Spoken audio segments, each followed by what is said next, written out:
गाळमुक्त धरण गाळयुक्त शिवार ही जी योजना आहे शासनाची, तर ह्यापूर्वी नाम फाउंडेशननी वैयक्तिक स्तरावर महाराष्ट्रभरात भरपूर काम केलेलं आहे पाण्याच्या संदर्भाने।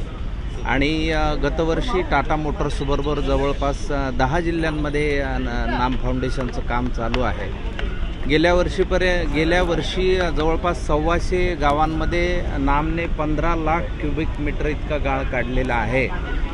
आणि या वर्षीचं टार्गेट महाराष्ट्र शासनाबरोबर MOU करण्यासाठी नाम फाउंडेशनच्या वतीने आम्ही आज इथे आलेलो आहोत। या वर्षीचं टार्गेट महाराष्ट्रातील जवळपास 350 गावं करायची आहेत।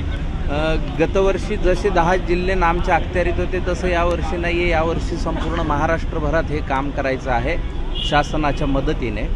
या वर्षीचं टार्गेट 350 गावांचं आहे। अधिक 50 लाख क्युबिक मीटर इतका गाळ काढण्याचं धोरण आहे। परवाच आदरणीय नाना पाटेकरांनी कोयना धरणाचा गाळ काढण्याचा शुभारंभ केलेला आहे। यामध्ये आम्ही धरण, नदी, नाले, ओढे, तलाव यातलं कुठलाही वॉटर बॉडी असेल तर तिथे आम्ही काम करायला तयार आहोत। या निमित्ताने सर्व महाराष्ट्रातील गावकऱ्यांना एक आवाहन आहे, ज्यांच्या गावामध्ये पाण्याचं काम करण्याची आवश्यकता आहे त्यांनी कृपया नाम फाउंडेशनला आवर्जून संपर्क साधावा। यावर्षी आपल्याला ते टार्गेट पूर्ण करता येईल। 350 गावं आणि 50 लाख क्युबिक मीटरपेक्षाही जास्त गाळ काढण्याचं ध्येय यावर्षीचं आहे। त्यामुळे मग महाराष्ट्राचा पाणी प्रश्न महत्त्वाच्या पद्धतीने सुटण्यासाठी मदत होईल असं वाटतंय। आज तो MOU माननीय मुख्यमंत्री साहेब, माननीय उपमुख्यमंत्री साहेब यांच्याबरोबर साईन झालेला आहे। आणि नाम फाउंडेशनच्या वतीनं या सर्वांचे मनापासून आभार मानतो। समस्त महाराष्ट्रवासियांचे मनापासून आभार मानतो की आता ही चळवळ खऱ्या अर्थाने लोकांसाठी, लोकांनी चालवलेली चळवळ म्हणून राजमान्यता प्राप्त झालेली आहे। यावर्षी एक्सपेक्टेड रेनफॉल कमी झालेला आहे। बरोबर।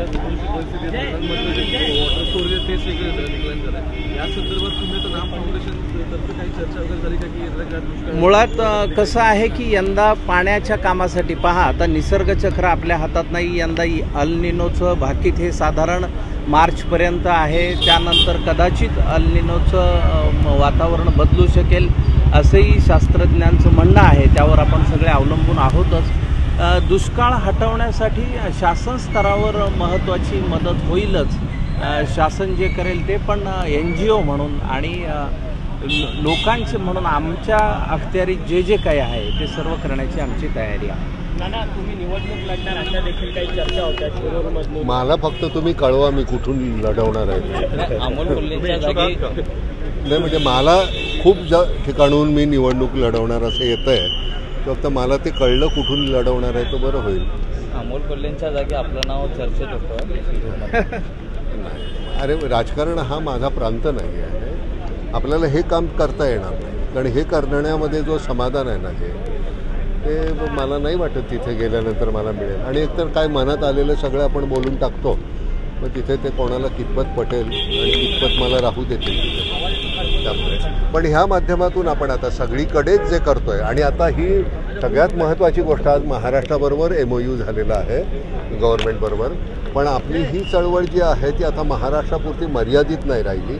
आपण काश्मीरमध्ये करतोय, गुवाहाटीला करतोय, राजस्थानमध्ये करतोय, आता काय उत्तर प्रदेशात करतोय, आपण बुंदेलखंडामध्ये सुरू करणार आहोत। गंमत कशी आहे की प्रत्येकाने दिलेले CSR फंड असतात आणि ते त्यांच्या परीने सांगतात की आमची इच्छा आहे की तुम्ही इथं काम करा। तर त्यामुळे आता हे महाराष्ट्राला आपण फक्त म्हणजे इथले हे याला प्राधान्य असेलच, पण ते आता भारतभर आपल्याला सगळ्या ठिकाणी काम करता येणार आहे। आणि हे कसं आहे, हे जितकं वाढेल तितकं प्रत्येकाने आपल्या मजदुराप्रमाणे, कोणीही, तुम्हीसुद्धा मीडिया म्हणून हे सगळं पोचवत राहायला पाहिजे।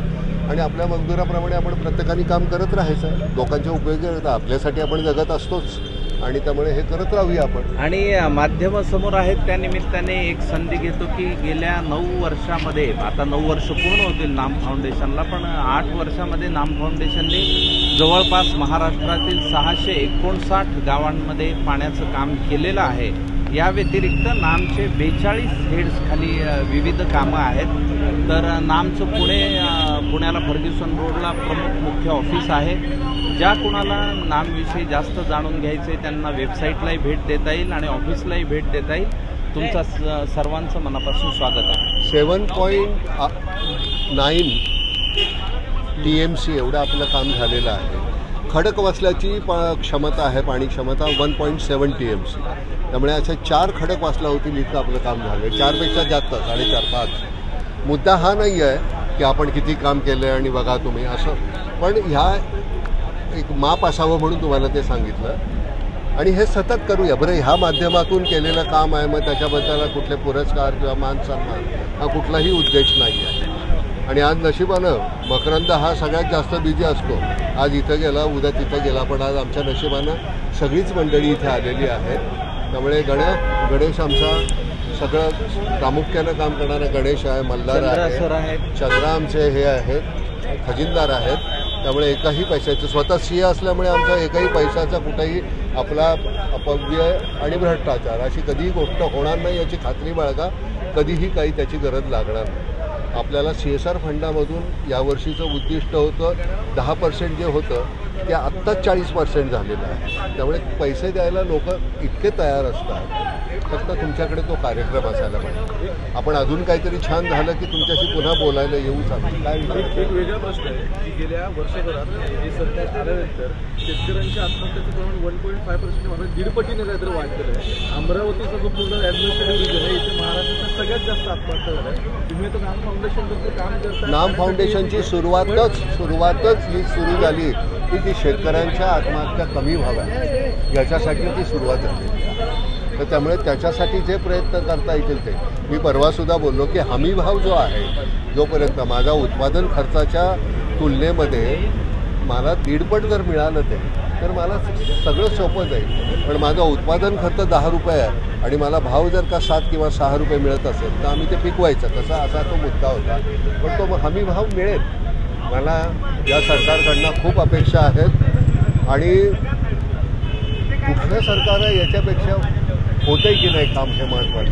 आज हा MOU करून एक तो निदान संभाषणाला ती सुरुवात झाली. अख्ख्या महाराष्ट्रावर एक काही जिल्ह्यांपुरतं मर्यादित होतं, त्याच्यापेक्षाच आपण काम राहिला भाग त्यात आत्महत्यांवर कसा तुम्ही ताबा मिळवायचा, कशा कमी होतो याच्यासाठी व्यापक प्रयत्न हे सगळ्या बाजूनी चालत. काही सरकारला विनंती करण्यात येणार का MSPच्या कायद्यासंदर्भात? कारण की MSP जो आहे तो शेतकऱ्यांना मिळतच नाहीये. ग्राउंड लेवलवरती बाजारभावच मिळत नसल्यामुळे आत्महत्यांचं मोठं प्रमाण वाढलेलं आहे. गोष्ट पूर्ण नाही कागदोपत्री हे बघ कागदोपत्री होणं आणि कार्यान्वित होणं हे सगळ्यात महत्त्वाचं. तर तुम्हाला एक सांगतो की त्या संदर्भामध्ये सुदैवानं सगळ्यांशी तो संवाद चालू आहे. कोणाशीही बोलता येत आहे. त्यामुळे ते मांडणं फार सोपं जाते. असं नाही की अपॉइंटमेंट मिळत नाही आहे आणि त्यांना भेटता येत नाही. ते सगळं आहे. पण ह्या गोष्टी पटकन सुटकी सरशी संपतील असं मला नाही वाटत. त्याच्यासाठी तो सतत सातत्यानं तुम्ही प्रयत्न करत राहिले पाहिजे आणि आमच्या बाजूने ते करत राहणारच. पण तुम्ही मीडिया म्हणून तुम्ही खूप त्याला मदत केली पाहिजे. आता कुठल्या प्रकारची मदत ते तुम्हाला कळतं मी काय म्हणतो. उगाच लोकांना उकसवण्याऐवजी त्याचा अतिशय पॉझिटिव्ह पद्धतीनं कसं तुम्हाला ते मांडलं तर तेवढं जर झालं तर फार बरं होईल. ना शेतकऱ्यांच्या आत्महत्याला नुसतं पाणीच म्हणजे हे नाही आहे, पण इतरही गोष्टी आहेत ज्या गावखेड्यांकडे आहेत. जसा गाव तिथे रस्ता होणं गरजेचं आहे, इतरही गोष्टी होणे त्यामध्ये आपण इन्फ्रास्ट्रक्चर जे आहे ते सगळीकडे होत आहे. ते तुमची सुरुवात जी झालेली आहे या गोष्टी ज्या पाहिजेत आहेत तुम्हाला मूलभूत रस्ता म्हणजे तो झाला की तुमच्या त्या गोष्टी ज्या नाशिवंत आहेत त्या लवकर पोचतील शहरापर्यंत. म्हणजे आम्हाला त्याचा जो रास्त भाव आहे तो मिळेल. गंमत कशी आहे की आडत्याला जास्त पैसे मिळतात आणि शेतकऱ्याला कमी मिळतात. तर मला असं वाटतं की आडता जी ही आहे ती जर कमी हे झाली तर तो कदाचित भाव आम्हाला जास्त चांगल्या पद्धतीने. पण त्याच्यासाठी सगळ्यांनी मिळून ते प्रयत्न करायला हवे. मी आता तुमच्याशी बोलत असताना मला पुढचा शब्द मी काय बोलणार आहे याच्यापेक्षा माझ्या आतमध्ये क्लॅरिटी आहे. तिथं मला इतकं जपून बोलता येणार नाही. मला जपून नाही रे जमत. आपल्या मनात येतं ते आपण पटकन बोलून टाकावं, सांगावं. आमचा हा आहे तो अतिशय छानपैकी मस्त तोलून मापून बोलू शकतो. मला ते जमत नाही. त्यामुळे आम्ही दोघं एकत्र असतो. पण असं वाटत नाही का तुम्ही आता बाहेर एवढं काम करता सत्तेत गेल्यानंतर किंवा त्याला आणखी तुला वाटतं का सत्तेत गेल्यावर मला करता येईल? सत्तेत आपल्या सगळीच मंडळी आहेत, विरोधी पक्षातही आहेत, पक्षात सत्ताधारीमध्येही आहेत. सगळ्यांना हात जोडणं हे आपल्याला जमतं.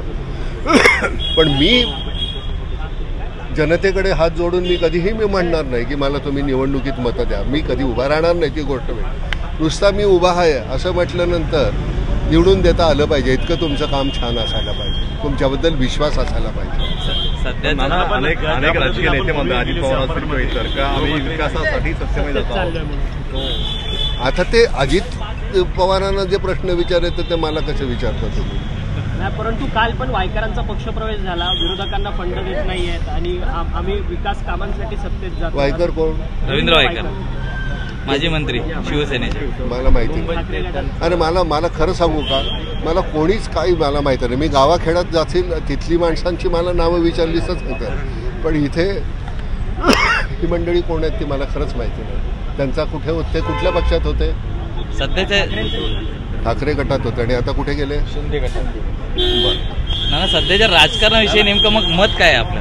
तू एकदा घरी ये ना.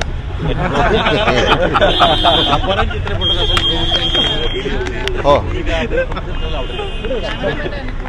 मी मुळात राजकारणात जाऊच शकत नाही. त्यामुळे